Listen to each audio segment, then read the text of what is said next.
Hey YouTube, what's up? So, you guys know you've seen the aluminum frames around.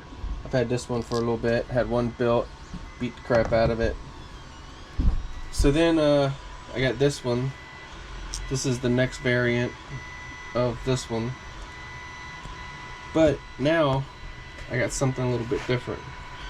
This was handmade by Chris Riley. You guys don't know Chris Riley, you can find him on the comments on my page, and we'll put a link in the description down below. But he took and handcrafted this thing. So I was thinking, we're gonna build it and we're gonna fly it. Yeah, it's a little heavy, but not too bad at all. So look how he did that. Went down there and like, I don't know what you call that in the metal world, but that is cool. Look how it's, I mean, for doing that by hand, that is pretty dang good. Got to give him credit there. So Chris, we're gonna put her together. Thank you. That bottom plate, whew. And then he said make sure you run these middle standoffs. We all know that, you know, because of the support through that middle.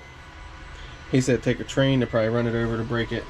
So we're gonna run these Brother Hobby 1407 4600 kV, I think. We're gonna use this stack here, put into it. It's obviously going to be running in RXSR, FR Sky, and then we're going to put, I think I'm going to put DJI into it.